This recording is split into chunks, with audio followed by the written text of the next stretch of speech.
Hi, everybody. Welcome to our middle grade panel, our children's lit panel here at LitFest Pasadena.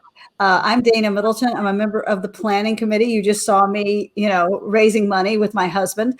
That's part of it because we're nonprofit and really rely on your support.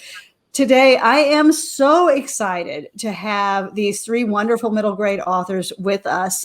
If you don't know what middle grade is, it's literature for kids 8 to 12 years old. We write novels for kids that you and your kids might enjoy. And if you don't know much about it, stick around because the next 50 minutes, we're going to learn a lot from these really just masters of children's literature who are here today. So let me introduce them to start. We're going to have a really interactive panel. Talking about just a number of things. And if you haven't gotten your hands on these authors' books yet, I highly recommend it. You will want to by the end of this conversation. So first of all, Rajani LaRocca is here. She was born in India, raised in Kentucky. I'm from Georgia. That sounds like hot mess right there. And she now lives in Boston, where she practices medicine and writes novels and picture books. Among other awards, Rajani Much Ado About Baseball, which is coming out in June, and Red, White, and Whole are Junior Library Guild Gold Band selections. And her Midsummer's Mayhem was a Kirkus Best Middle Grade of 2019. Hi, Rajani. Where are you now? I'm in the Boston area. You're in Boston. Okay. In the attic. I love that room. It's so cute. It's so great. So anyway, thank you. This is a great thing about having LitFest this year virtually, that we can have authors from all over. Usually you have to be right here in Southern California. So some of us are in SoCal and we're in other places too. So thanks for joining us from Boston today. Mae Respicio is a middle grade author, and obviously, and her books include The House That Lou Built, Any Day Now, and the forthcoming How to Win a Slime War, which sounds like a lot of fun. There you go. We show books today, guys. Oh, there we go. She lives with her family in the suburban wild of Northern California. Her books have been NPR Best Books of the Year and Kirkus Reviews Best Books of the Year, among others. You guys have all kinds of awards. I'm just saying a few. So Mae, where are you today? I am in the Bay Area, so not too far from you all. Excellent. It was very gray this morning, but the sun finally came out. So I'm in Los Angeles, and it's very gray today. I don't know what the grayness is, but it is. So anyway, we're so glad you're here, Mae. Thank you. And then Tracy Holczer, who lives here in Southern California with her family, 2 cats and a fluffy dog, and all kinds of cute people I know in your world, Tracy. She's the author of The Secret Hum of a Daisy, Everything Else in the Universe, and most recently, Brave in the Woods. She is Everything Else in the Universe, for instance, was an ILA Teacher's Choices reading list, was on that list. And she was a Charlotte Huck honoree, which is pretty darn prestigious. So it's really cool. I'm Dana Middleton. I write these kind of books as well. My next book, Not a Unicorn, comes out in September. So Tracy, where you're here, obviously, I know where you are, so I didn't even ask you, but say hi, Tracy. Hi, I'm in Los Angeles. Yes. Tracy has some bronchitis, so Tracy, come in and out as you wish. Okay. But we're so glad you could be here today. So I wanted to start with this. I realized when I was reading your books and thinking about today that all of us I know that Rajani has written many picture books as well, but as far as middle grade novels, that we're all either have just published our third or about to publish our third, which I thought was really interesting, how that process changes of, when your first book comes out, it's all bright-eyed and bushy-tailed. Then by your third book, you're kind of like, all right, you've learned a little bit. We've been around the block a little bit. So I wanted to start by asking, how has your writing process evolved for writing, period, writing for kids, writing for anybody? And obviously, we've just been through this pandemic that, knock wood, we're coming out the other side of. How has that affected your writing life? For some people, they've been very productive. For others, it's been like, no, can't do it. So how is it to have your third book just out or about to come out? Tracy just had her third book out. The rest of us have books coming out in the next month. I know yours, Rajani, is coming out in the next month, and ours are coming in September, May. So how has all of it changed for you? And what has it been like, to really do this middle grade author journey? Who would like to start? Rashmi, why don't you start? Because I introduced you first. Sure. So what's interesting about this question is it's still kind of hard for me to believe that my third novel is about to come out. I'm kind of like, oh, okay, really? Because, with your first novel, nobody is waiting for it. Like you have all the time in the world to like figure out how to write a novel. So that was Midsummer's Mayhem for me. And that took, I took 3 years to write it. And I was like, I wrote it, I revised it, I did this and I did that. And I was kind of meandering along. But I'm forever grateful because it's the book that taught me how to write books, right? So that was awesome. And I was really just thrilled. And then I dedicated it to like my husband and children because I was like, what if I never, ever publish anything again? I want to make sure I covered the really close people, right? So I did that. And then I will say that, so Red, White, and Whole came out in February, and it was my second novel, but it was the third novel I wrote. Because Much Ado About Baseball, which is like right back there, comes out in June. But it was the second novel I wrote, and I wrote it as a companion novel to Midsummer's Mayhem.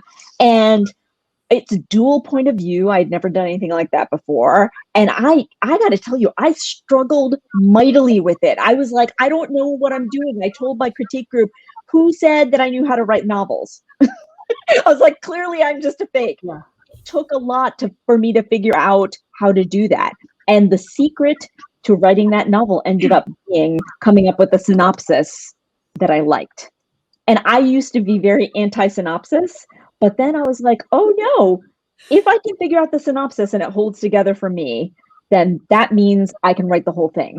And so that's what I did. And that's how I finally figured out that book.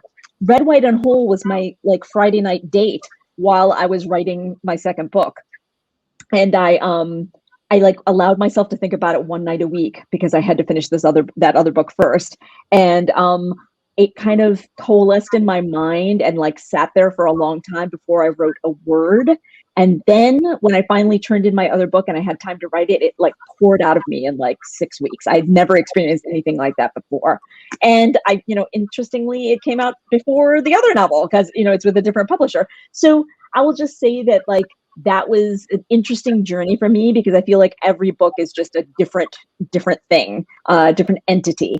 And then in terms of pandemic writing, I wrote 1.5 novels during the pandemic, and I'm proud of myself. Yeah, and I'm proud of myself. So it was interesting.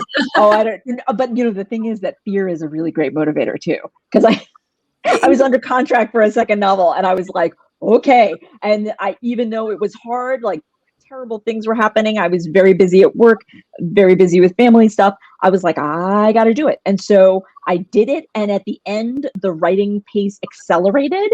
And I think that the last 20,000 words that I wrote in like 5 weeks were way better than the first 20,000 words, which is really strange, but sometimes that's how it happens.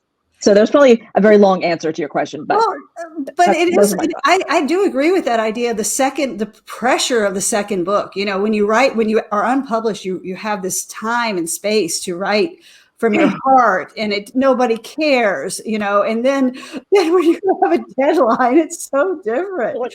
Tracy, what about you? How did that work for you? How is because your process has really evolved. I've known you for a while now. And tell us about that. Well, the first book, I just wrote it on Tuesday afternoons in about an hour every Tuesday. It took me 6 years. It's the book that taught me how to write as well. And the second book, I had to write. I wrote it. It was 3 different books before it became the book that it was. It was the hardest thing I had ever done was write that second novel because I didn't know at the time that every book is almost like learning all over again. You're starting from scratch. I figured I wrote one book, I'll probably be able to write another, but, and then it just gave me a real run for my money. The third book, Brave in the Woods, I don't want to say it was easier to write, but I write heavily in character-driven fiction. So the plot comes generally much later. I have to do a lot of ruminating and figuring out what these characters are about before I can really build a plot. But for Brave in the Woods, the plot kind of came first, because so that made it not easier to write, but it made it so that because the plot was worked out, I could spend more time on the details. But I have to say, to anyone else who may have experienced this, I did not do very well during the pandemic in terms of creativity. I just really didn't at all. I was lucky in that I was working in revision on this book that came out in January, so I could keep my focus on something I had already created. I had begun work on another novel, and I just felt really unable to read. It was almost like my creativity was in a separate room from me that I couldn't access. It was a very difficult time, and I feel like I'm finally starting to come out of it. I finally got myself all the way down to just reading very short poems. Mary Oliver carried me through the fall, because I don't know what I would have done without those short snippets of just beauty, as a way to access that creativity again. So I'm just starting to find my way back to writing, but it's been a really tough road. Yeah, it's weird. I think, even watching television, like I couldn't watch movies. It had to be shorter form. It was very odd. So this strange time, but we're coming, but hopefully, like I said, we're coming out of it. Yeah. I hope. Mae, how about you? How has it all evolved for you? And I feel like your books is so interesting, because I haven't read The Slime War yet, but that feels like that feels like a book that should come out after a pandemic. You know what I mean? The idea, like, we're going to read about, and I know it's got a lot of, I've read about it. So I know it's going to be a really interesting book, but also the slime part for me really excites me, and I think will excite a lot of kids. But how about for you? How has the process evolved for you? Yeah, my process sounds very similar to Tracy's. And I love this question. I always get so inspired by hearing how other writers get through their goals. So my debut book, The House That Lou Built, I wrote this when my kids were really little, sort of in between life. It was when they were napping, when I was waiting for them at preschool pickup, if they were at a friend's house. So this took me, a good couple of years of just writing little by little. And then Any Day with You came out during May a year ago, when everything was closed, libraries were not open, schools were chaotic. So that was a little bit, to be honest, a little bit of a letdown, because I had spent all this work on this book only to have it not really launch in a traditional way, obviously, which is what I was planning for and what I was really excited about. And then I had to revise this book during the pandemic. I was already under contract, and they were expecting me to turn this in sometime in the heat of it all. So it was actually a little bit of a blessing in disguise, because it did give me a goal. It gave me something to work toward. But, like Tracy, I had a really tough time feeling my best as a writer. My kids were both home and remote schooling. My husband was home. My kids are 11 and now 13, and they just required so much that I really, I was sort of back to my original schedule of, either working really early or working really late, because my daytime was taken up with remote school and all the other things that come along with the pandemic that we've all had to figure out. So, it was interesting, although I do feel like it was a great learning experience, because, if you can revise a book during a pandemic, you can revise a book anytime, anywhere. So that's what I'm like trying to hold on to is, I taught myself how to have a habit, how to stick to my schedule, even if I'm not feeling well, or even if I'm not, inspired, all those things that I think are good tools to starting and finishing a project. But, when you don't have a contract and you're just writing for yourself, that's a wonderful learning experience. But suddenly, if you're like expected to do something and turn something in, you sort of have to figure those things out. So, I guess I kind of thank the pandemic for that. That's the only thing that, was a little bit of a positive from my pandemic experience, was learning how to get through to a deadline, even when everything seems like it's falling apart. So thank you, I guess, pandemic. Thanks, pandemic. Oh gosh. Well, I kind of equate it to farming. If I can get up and do some, I call it just like be a farmer. Being a writer to me is like just being a farmer, just get up and do it, or find your space where you've got to do it. And then it adds up to something, which is, it's not very glamorous, but and and it's funny, Tracy, that you mentioned Mary Oliver. Same thing with me. I had such a hard time reading anything, but except for poetry. So little bits of Mary Oliver or other poets that I love really was the only kind of reading that I was doing. And even that I felt guilty for, because I thought, oh gosh, I was such a huge reader and now I can't even pick up a book. So yeah, it was interesting for a lot of writers, I'm sure. Yeah, for sure. I've been rereading. I find that comforting. Sometimes I want to pick up a book where I know what the ending is and I don't have to worry that much. And I found that very comforting during the pandemic. That's a great idea. I think, yeah, that's a really good idea. I haven't done that yet, but I think that I should have been doing that. Why didn't you tell me? That's a good idea, Dale. But why don't we start with a reading? I thought throughout this we could do just little snippets of reading.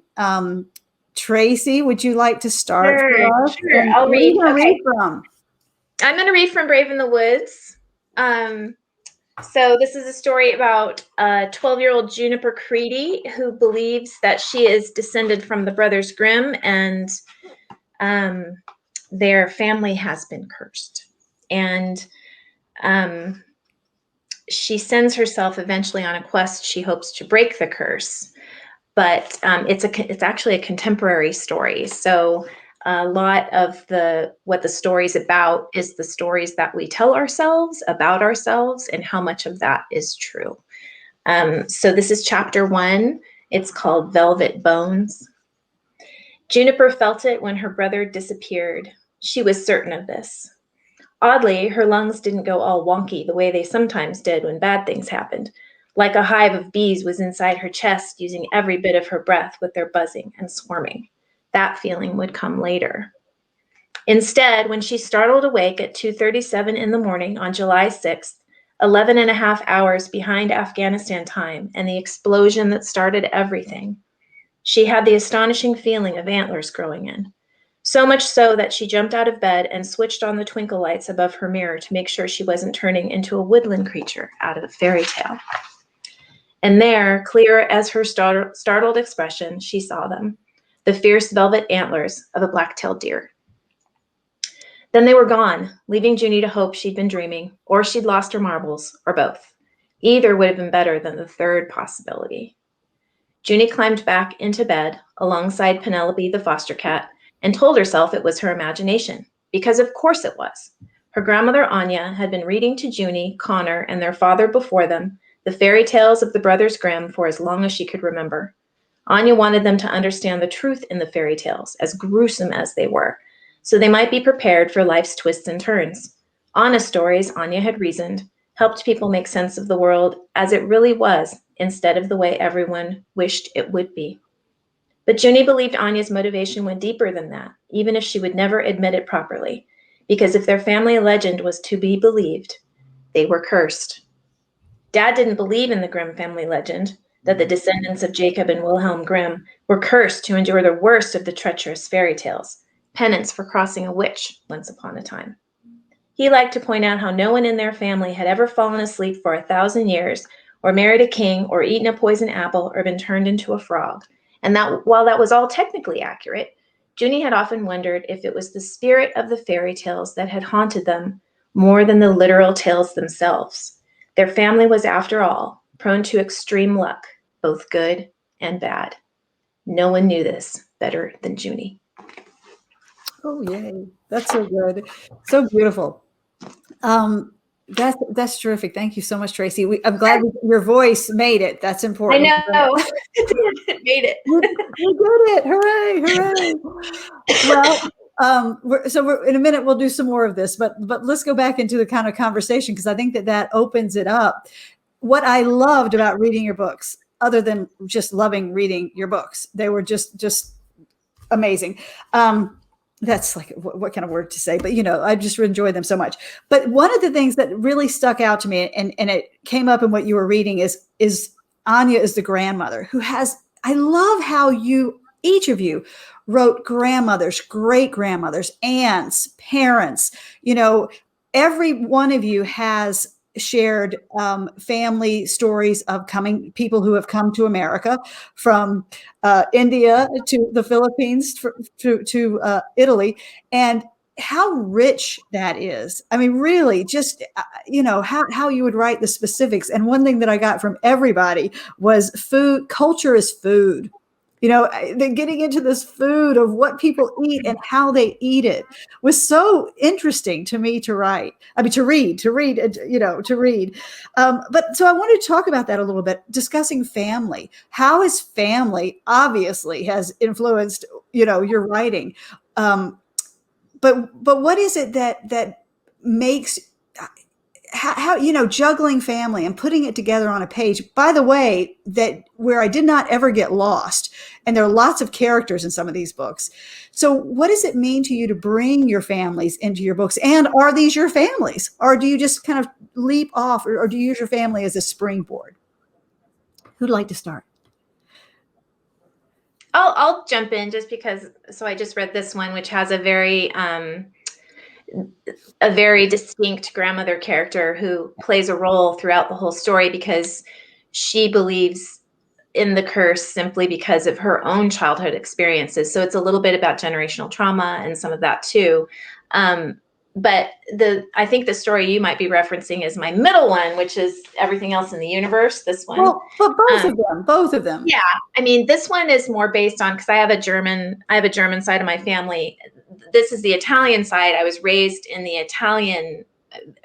my nonny's kitchen, so, and they were first generation from Sicily and from Calabria. So both my grandmother and grandfather came independently, obviously, and that later on. But so it was interesting because there was just such a huge food. Everything was about food. Like her whole half of her. I mean, they had a small house. There was a bedroom. There was a front room that was really small, and I swear her kitchen, the area that was her kitchen, was as big as the rest of the whole house. Like it was just enormous. And the tables would go up in the kitchen when we'd have the whole family over, because she was the matriarch of the family. So all of the cousins and aunts and uncles and everyone would always come through when we'd have Sunday dinners or holidays. And I mean, there was just always a pasta pot on the stove. And it was just so influential that this whole book's family is all, it's my Italian relatives, my experience with them, and then the other side of the family is kind of a combination of my other grandparents all combined together. So but yeah, they were such a huge part of my life that it seems weird to write a story without grandparents in it, because that's which I think is so important. That's a kid's experience. Kids experience layers of family, and to write that, I think is really important. I love writing grandparents. I think grandparents are so important. And I just have to say, like, a couple of things about what you're talking about, your Italian family, like the Joes, all the different kids named Joe running through the kitchen. We had so many Joes and Ralphs. So and we just call them the Joes. It cracks me up. And then like that big dinner where they had the slabs of polenta on the table. The polenta on the board. Yeah. On the board. I was like, what is this? What is this world? They spread the polenta out on a giant board and put it in the middle of the table. And Noni would try to make it either into the boot of Italy, or sometimes she'd make it into the United States a little bit. So we'd eat Texas, or we'd eat Florida, or we'd eat, you just kind of, the whole board would be in the middle of the table. You just ate it straight off the board. That was so interesting. I don't know. Mae, what about you? How about, because you have your great grandfather. Did I say Tatang? Is that how do you say his name? Tatang. Okay. Yeah. I knew I was going to say that wrong. Sorry. No. But that's not his name. That's the name of a great grandfather. Explain that. So Any Day with You is about a girl, Kaya, and her great grandfather, Tatang, announces that he's going to move home to the Philippines after living with her family for her whole life, and she doesn't want him to go. So Tatang is one Filipino word for grandfather, although there are many different words. So, like Tracy and like all of you, grandparents were a huge influence on my life. My grandparents on my mom's side lived with my family for a little bit when I was growing up. And I've just never known anything else than intergenerational relationships and households and families living with each other, which, you know, in many Filipino American families is very common. And so it just, it's sometimes surprising to me to get comments of people saying, wow, it's so interesting that you put grandparents in your books, because I think, well, that was just my life growing up. I don't know anything differently than that. Well, I think it's lucky if we get to have grandparents growing up, and how they can be that kind of removed person that you can rely on in a different way than your parent. Right. And I think all of you were just that was so interesting. But like for Rajani, you had your aunt, the aunt in Red, White, and Whole come because you didn't have people were still in India. I guess is that your experience too of family back in India still? Yeah, so you know, I grew up in the US. I came here as a baby. So I really, you know, was American growing up. And I'm an only child. So the rest of our entire family was in India, and we'd see them every few years. So I did not get to grow up with a grandparent in the house, which was, you know, something that I missed. And I had one grandparent, you know, left by the time I was kind of growing up. And she was my mom's mom, my pati. And like, we used to hang out a lot together. And there's actually a couple of picture books that involve her. So she's like covered in those. But I missed that. And there was like a big sense of wishing that you had people here, you know, that you could spend time with. So in Red, White, and Whole, the family is different from mine in some ways, but is also very much like mine in some ways. In the story, the mom gets sick, and her sister comes from India to help when the mom is sick, and that happened in my family. My mom got injured, and her sister and my dad's brother's wife, so two different aunties from both sides of my family came to help out, and it was like having another mom, and it was truly just like a wonderful thing. And the fact that they had each other was good, and then the fact that they could be together and also help me was also really good. And then when my mom came home from the hospital, it was even better. So yeah, there's a closeness there that that I hope comes through on the page, because like this is like a second mother. It's like a second mother to Reha, the girl in the book. Yeah, it really does. When she comes in and you just feel such warmth from her. And that's what I love, the surprise moments of when you thought, oh, that's that person, because of how kind they are to your main character. And I saw that in each of the books. I mean, oh gosh, Mae, where are your feet? That was what the great grandfather would say. I love that so much. This idea of where are you present? Where are you right now? Be where you are right now. And so many of them, you know, from the aunt to the grandparents or grandparents, really, I don't know, kind of focused your main characters. They were this place where they could find focus and unconditional love. It was really beautiful. Really beautiful. Mae, would you like to read for us next? I want to be sure we get a little bit in as our time goes by. What are you going to read from us? So I'm going to read from Any Day with You, which actually just came out in paperback. That's my little product. So, or not just came out, it's coming out like in a week in paperback. It all runs together. Yeah, it all runs together, you know, pandemic times. So, okay, chapter 1. I know the ocean first by smell, then by sight. It's how my family always does it. Sunlight floods our car as we wind up the Pacific Coast Highway. Once we near the beach, Dad rolls down the windows and says, "Everyone breathe it all in." My big sister, Lainey, snorts loudly the way she does whenever Dad says that, and we crack up. I close my eyes and inhale softly. It smells like morning and seaweed. That's when I spot it. Miles and miles of glittering water. We pull into a small parking lot. Mom, Dad, and Lainey unload our gear while I help my little brother, Toby, out of his car seat. Then a short walk down a rickety wooden staircase. As soon as we touch bottom, I kick off my flip-flops and we pad along, the sand soft and warm under my feet. We plunk down our things. "Ah, perfect," Mom says, shaking out a blanket that floats in midair. Toby grabs his shovel and starts digging. Lainey and Dad yank surfboards out of their long cozies, and I do what I always do, trace a heart and plant myself in the center of it.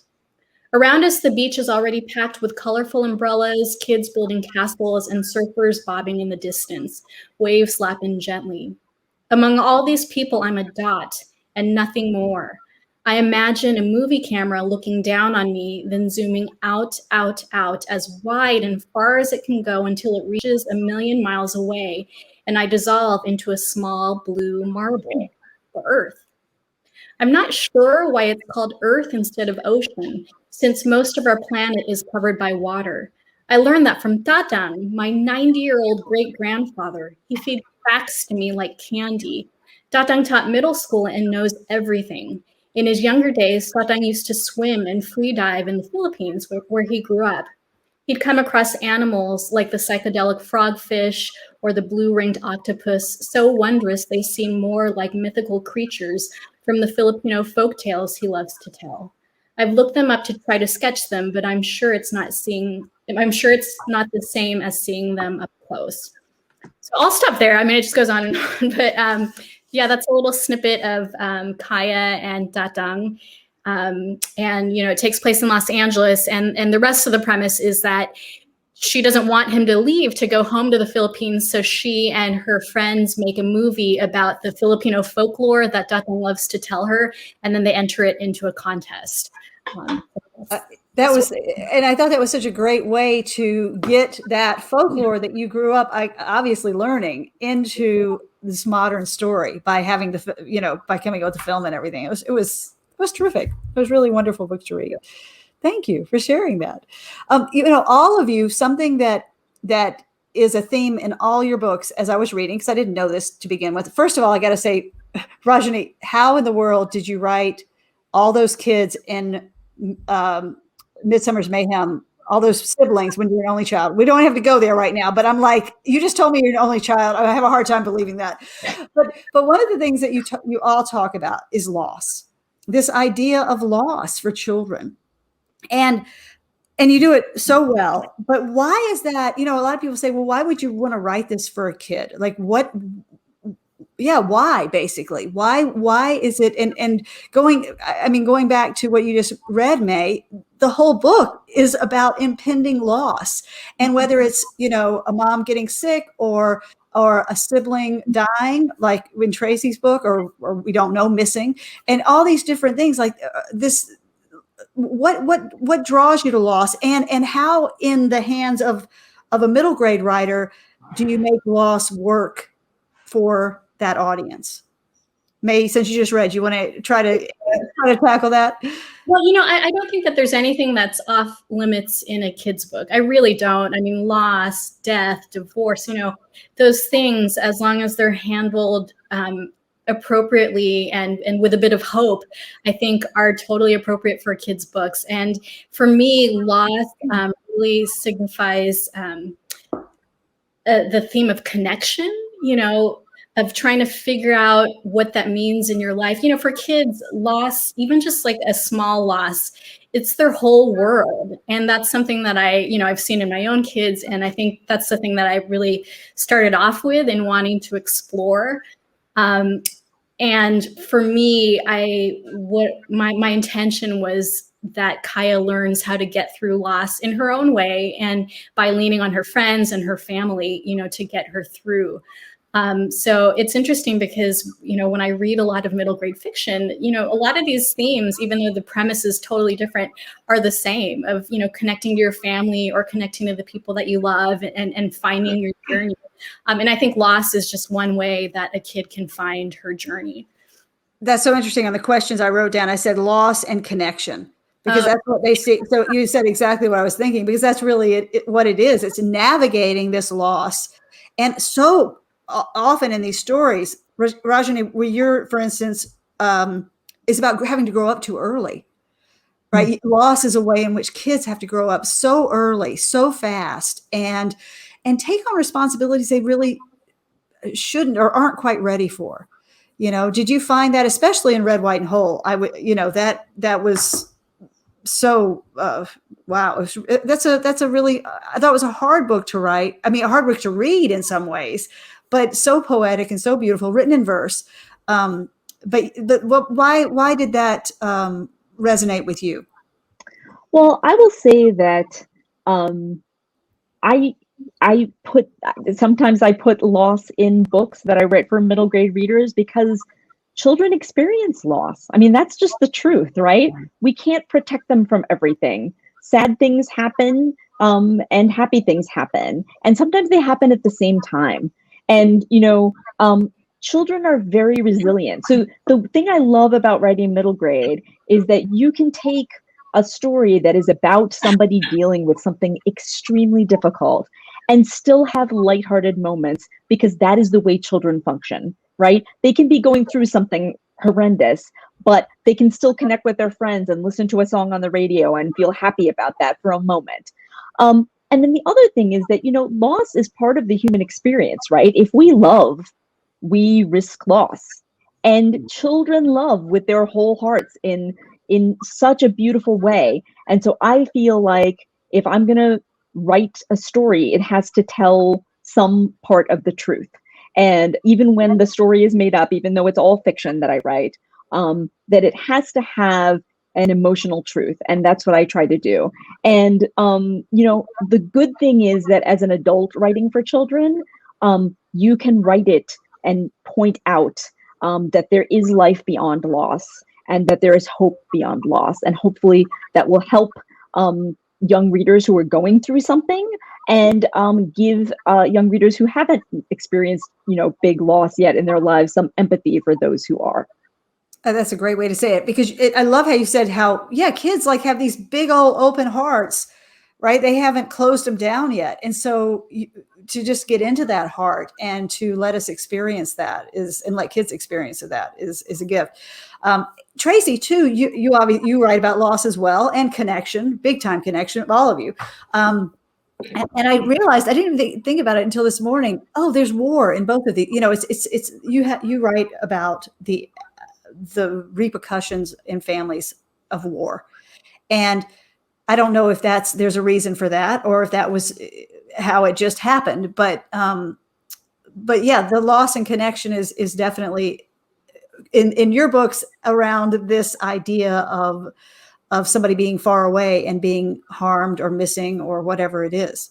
Yeah. I don't know that I set out to purposely choose to write about war.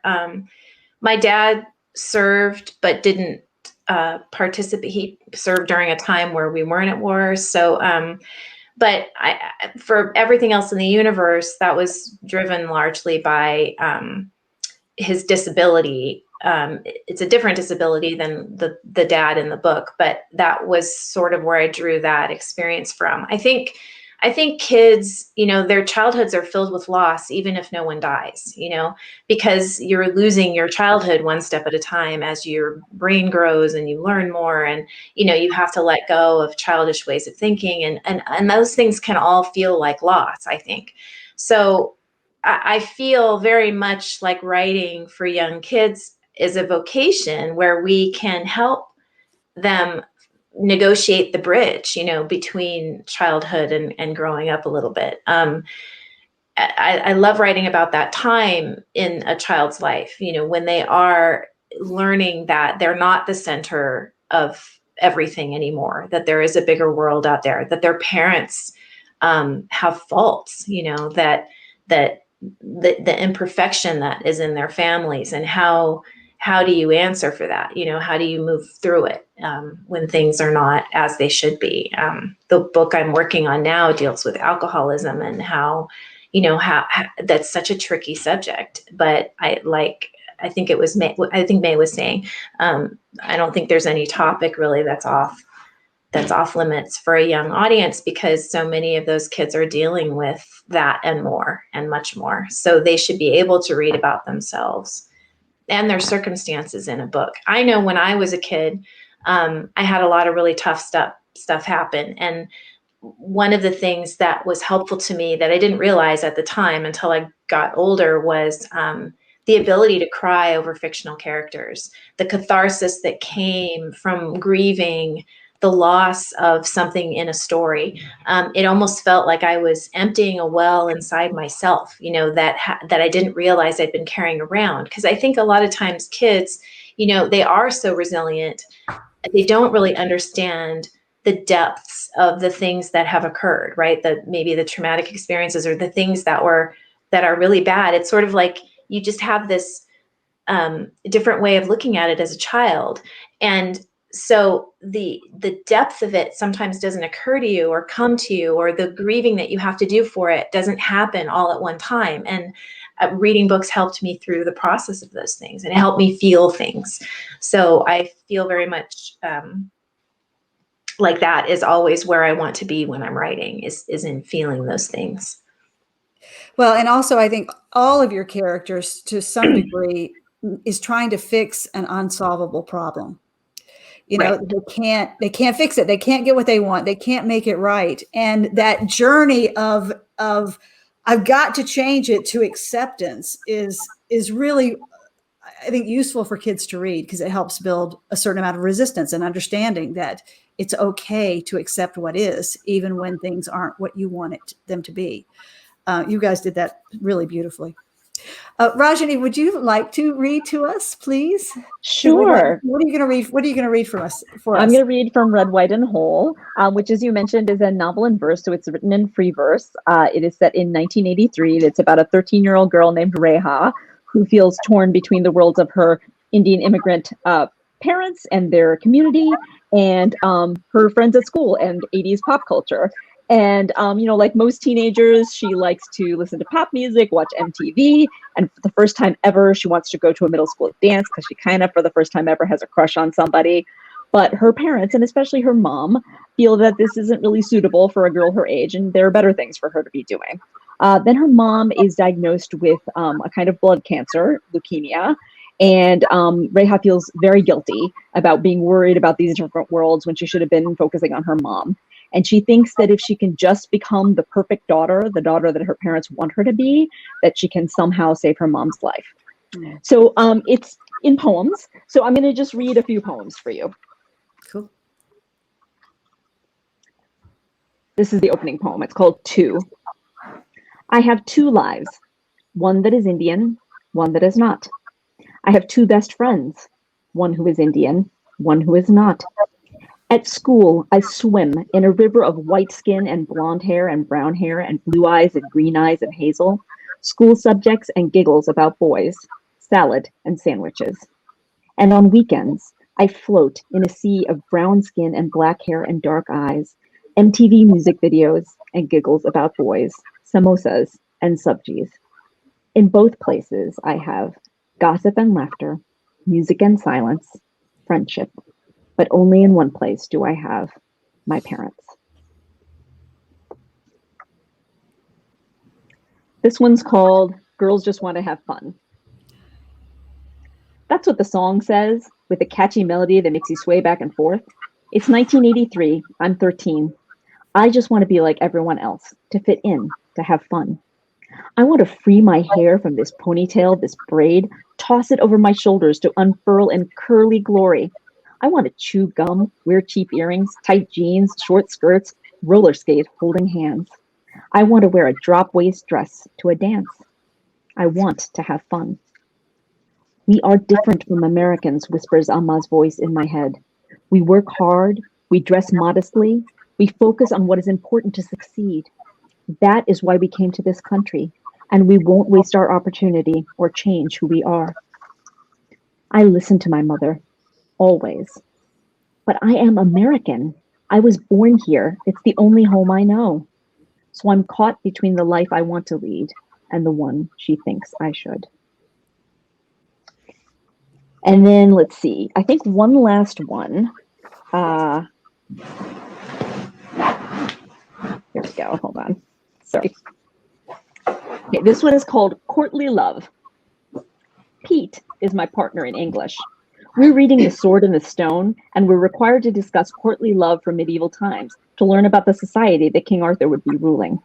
Ladies were held in the highest honor, and knights could love noble women from afar, with no hope of ever marrying them. The ladies handed small tokens, an embroidered handkerchief, a ribbon, to the knights as marks of favor before tournaments and battles. I've gone to school with Pete since first grade. He used to wear glasses, and once when we were 9, he fell off the monkey bars, crashed to the ground.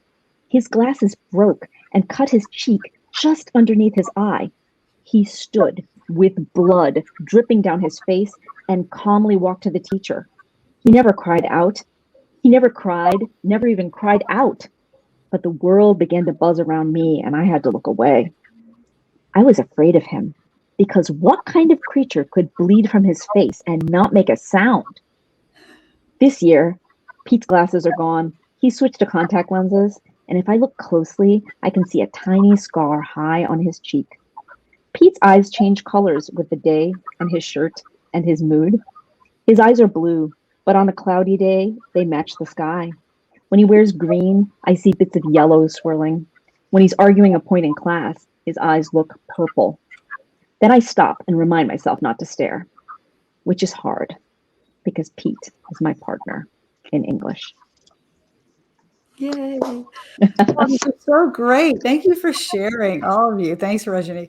That's really, that's lovely. They're all, lovely book. And also this idea that you need to please, and to be something, to be so much. And I love like Lou and building her house. Oh my gosh. This girl is building a house. I love how all of the girls in your books are, they're out there, they're doing it. They are making their lives happen. And Junie's adventure, so it's a real girl power panel we got going here. So I appreciate that. Yes. And I know we all do, for girls and boys to read about these powerful girls that you all, just have given us. And we're all appreciative of that. We've just got a couple minutes left. So this is my most important question. Dark chocolate, milk chocolate, or white chocolate when you're writing? I need to know what the chocolate situation is. And if the chocolate intake went up during the pandemic, because it sure did for me. That's like asking what's the one book that you would bring to dark chocolate. I'll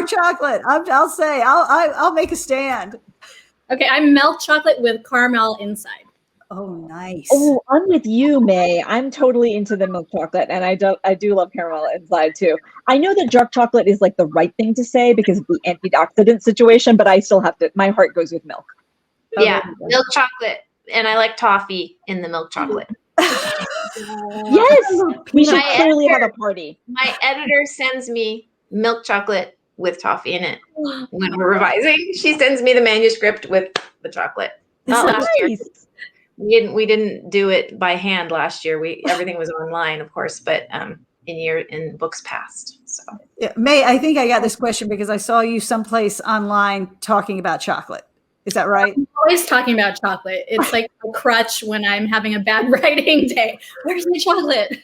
Where's my chocolate? It's like, it's like you deserve it. We do deserve it. I think all the consumption of everything went up. Coffee went up, tea went up, and chocolate went up. Just that's it. It was a given. It was impossible to really deny oneself, I think, during the pandemic. That just felt wrong. Like we have to have some comfort, especially if we're going to get through this. I want to say what's coming next, but we're running out of time. I'm just going to say then to everybody, I so appreciate you all being here today. Listen, you guys, if you're interested in reading more for these wonderful authors, go to your indie bookstore. The books are there. That's the best place to do it. Vroman's is hosting a lot of this here. All these books are at Vroman's in Pasadena. You can go to the Vroman's site and you can go to the LitFest site and order books. I cannot recommend these books and these authors more. It's been such a pleasure. Thank you guys so much for being here today. Thank you, Dana. Thank you, Dana. Yeah, it's really been good. Yeah, I guess we're finished now. I could go on and on, but thank you for being here. We look forward to your books coming out. Look out for their books coming out next month and in September and in the future. Thanks, guys, for being here today. Thanks, and everybody. Thanks for being here at LitFest Pasadena. Hey.